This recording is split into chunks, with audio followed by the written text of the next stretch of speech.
Hello friends, स्वागत है आपका मेरी YouTube channel fire cooking class में। तो चलिए आज की रेसिपी हम स्टार्ट करते हैं। तो आज આપણે સ્ટાર્ટ કરીએ છીએ મેંગો ફજેતોની રેસિપી। અને મેંગો ફજેતો ખાસ કરીને ઘરમાં નાના મોટા ફજેતા તો થતા જ હોય છે, પરંતુ આજે આપણે કરીશું મેંગો ફજેતો। હવે આનું નામ મેંગો ફજેતો શા માટે કહેવાય છે એની પણ હું તમને નાની એવી એક સ્ટોરી શેર કરીશ તમારી સાથે। બે કપલ હતું અને એ કપલ ના ઘરે કોઈ ગેસ્ટને જમવાનું કર્યું હતું અને જમતા વખતે જે ફજેતો એટલે કે એમના ઘરે બનાવવામાં આવી હતી કંઈક દાળ ભાત સાથેની દાળ કે કઢી જેવું કંઈક બનાવવામાં આવ્યું હતું અને ગેસ્ટ જેટલા હતા એ પ્રમાણમાં કઢીનું મેઝરમેન્ટ થોડું ઓછું હતું। તો એ ટાઈમે કેરીની સિઝન ચાલતી હતી, તો કેરીની સિઝનમાંથી એમને કંઈ એવો આઈડિયા આવ્યો કે આ ક્વોન્ટિટી વધારવા માટે લાવ હું કંઈક આમાં યુનિક કરું। અને ત્યારે એમણે કેરીનો પલ્પ કાઢી એની અંદર એડ કર્યો અને થોડી ક્વોન્ટિટી વધારી દીધી। માટે કહેવાય છે કે એમના ઘરમાં ફજેતો થતો અટકાવવા માટે આ રેસીપી બનાવવામાં આવી અને ત્યારે આનું ફજેતો નામ પડ્યું છે। એવું કંઈક મને તારણ મળ્યું છે જે હું આજે તમારી સાથે શેર કરું છું। જો તમને પણ રિયલ એની પાછળનું કંઈ ખબર હોય તો તમે મને કમેન્ટ કરીને જણાવજો। ઓકે, ચાલો શરૂ કરીએ મેંગો ફજેતો। તો એના માટે આપણે લેવાની છે 2 કપ છાશ, 1 કપ પાણી, 2 ટેબલસ્પૂન બેસન છે, 1 ટેબલસ્પૂન સુગર છે, હલ્દી પાવડર 1/4 ટીસ્પૂન, 1 કેરીનો પલ્પ છે, મીઠું સ્વાદ અનુસાર, પિંચ સૂંઠ પાવડર। હવે આમ જોઈએ ને તો આ કઢી જેવું કઢીની સાથે મેંગોનું ફ્યુઝન છે। તો જ્યારે કઢી બનાવીએ છીએ ત્યારે એની અંદર આદુની પેસ્ટ જતી હોય છે, પરંતુ અહીંયા સાથે આપણે મેંગોનો યુઝ કરેલો છે તો મેંગો સાથે આદુ કરતાં સૂંઠ પાવડરનો ટેસ્ટ વધારે સારો લાગે છે, માટે આપણે અહીંયા ચપટીક સૂંઠ પાવડર એડ કરીશું। ત્યારબાદ છે કે લાલ મરચું પાવડર છે 1/2 ટીસ્પૂન, 1.5 ટીસ્પૂન, 1 ટીસ્પૂન ધાણા જીરું પાવડર છે અને 1/4 ટીસ્પૂન લીલી મરચીની પેસ્ટ છે। તો અહીંયા શું કરવાનું છે કે આપણે બધા જ ઇન્ગ્રીડિયન્ટ્સ એક તપેલીની અંદર એડ કરવાના છે, બ્લેન્ડર કરવાનું છે, ત્યારબાદ એની અંદર આપણે વઘાર કરવાનો છે। કઢી જે રીતે બનાવીએ છીએ એ જ રીતે સેમ ટિપ્સ આપણે અહીંયા ફોલો કરવાની છે। ઘણા બધા લોકો આની અંદર મેંગોનો પલ્પનો યુઝ વધારે કરતા હોય છે, એ તમારી ચોઈસ ઉપર છે। તો અહીંયા આપણે એડ કરીશું છાશ। હવે ઘણી બધી વખત છાશની જે ખટાશ છે અપ એન્ડ ડાઉન થતી હોય કે જેના લીધે આનો ટેસ્ટ અથવા તો કઢીનો ટેસ્ટ પણ અપ એન્ડ ડાઉન થતો હોય છે। તો આપણે શું કરીશું, સેમ ટેસ્ટ માટે ઓલવેઝ તમારે સેમ ક્વોલિટીની છાશ લેવાની। તો મેં અત્યારે સુમૂલની છાશ લીધી છે, તો એની સાથે આપણે એક કપ એડ કરીશું પાણી। તો મેં અહીંયા લીધું છે 2 કપ છાશ અને 1 કપ પાણી। તો અહીંયા આપણે એડ કરી દઈએ 1 કપ પાણી। હવે એની સાથે આપણે અહીંયા એડ કરવાનું છે 2 ટેબલસ્પૂન બેસન, જે રેગ્યુલર બેસન આવે છે, ઘરનું બેસન બી ચાલે। તો અહીંયા આપણે એડ કર્યું છે બેસન। ત્યારબાદ તેની અંદર આપણે એડ કરવાનું છે, આપણે સ્ટેપ બાય સ્ટેપ જ ચાલીશું। બેસન પછી તમારે રેસીપીમાં લખ્યું છે કે 1 ટેબલસ્પૂન સુગર, એના પછી 1/4 ટીસ્પૂન હલ્દી પાવડર, તો એ પણ આપણે એડ કરી દઈએ। એના પછી કેરીનો પલ્પ છે એ આપણે બાકી રાખીશું અને મીઠું એડ કરવાનું છે, ટીસ્પૂન જેટલું મીઠું એડ કરું છું, 1 ટીસ્પૂન। નેક્સ્ટ એના પછી આપણે જે એડ કરવાનું છે પિંચ સૂંઠ પાવડર। ઓકે, તો અહીંયા આપણે એડ કરી દઈએ સૂંઠ પાવડર। એના પછી 1/2 ટીસ્પૂન લાલ મરચું પાવડર, તો 1.5 ટીસ્પૂન લાલ મરચું પાવડર એ પણ આપણે એડ કરી દઈએ અહીંયા। નેક્સ્ટ એના પછી 1 ટીસ્પૂન ધાણા જીરું પાવડર, તો આપણે એડ કરી દઈએ ધાણા જીરું પાવડર 1 ટીસ્પૂન,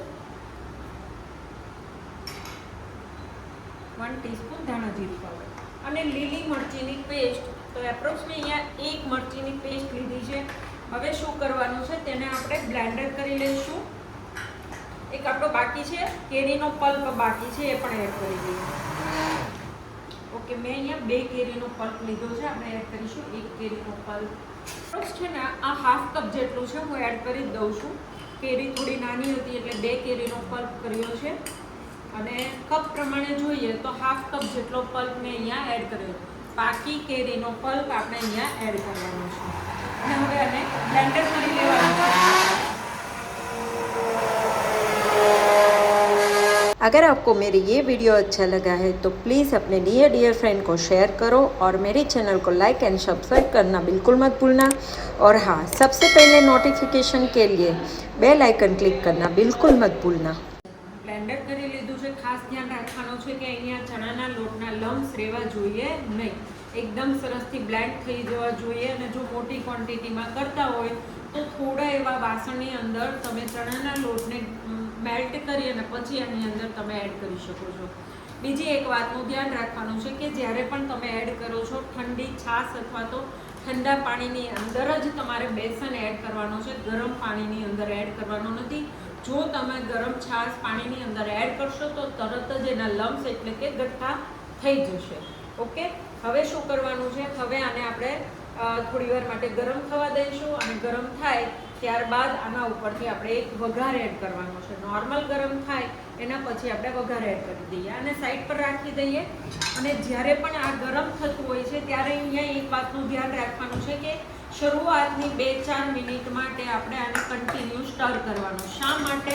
તો કે આની અંદર જે છાશ પાણી જે છે ખટાશ છે, ખટાશના લીધે કરડલ ના થઈ જાય, એટલે કે પેલું કણી કણી જેવું થઈ જાય છે. કરડલ ના થાય એના માટે શરૂઆતની 2-4 મિનિટમાં આપણે એને કન્ટિન્યુ સ્ટર કરીશું. પછી તમે નહીં હલાવો તો પણ કોઈ પ્રોબ્લેમ નથી. હવે અહીંયા આપણે વઘાર માટે લઈશું ઘી. તો મેં અહીંયા લીધું છે ઘી. તમે ચાહો તો ઘી અને તેલ બંને મિક્સ પણ લઈ શકો છો. ઘી અને તેલ બંને મિક્સ પણ લઈ શકાય. 1 ટેબલસ્પૂન મેં લીધું છે ઘી. તજ અને લવિંગ, થોડું રાઈ અને થોડું જીરું આપણે બંને એડ કરીશું.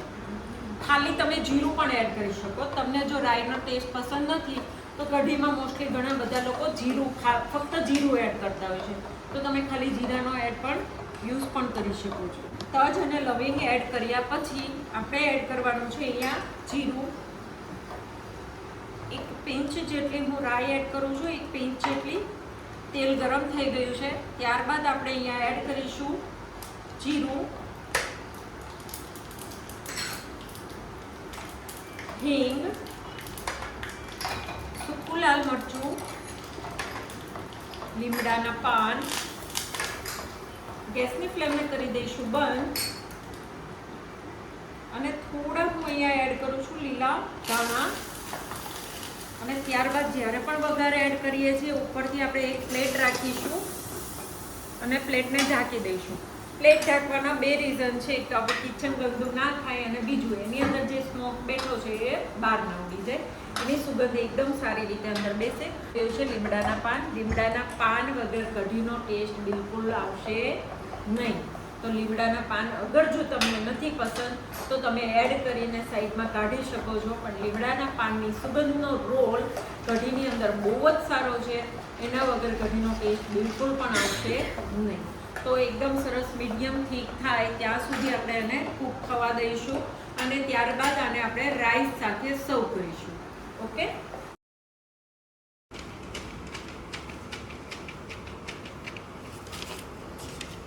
Thank you for watching my videos.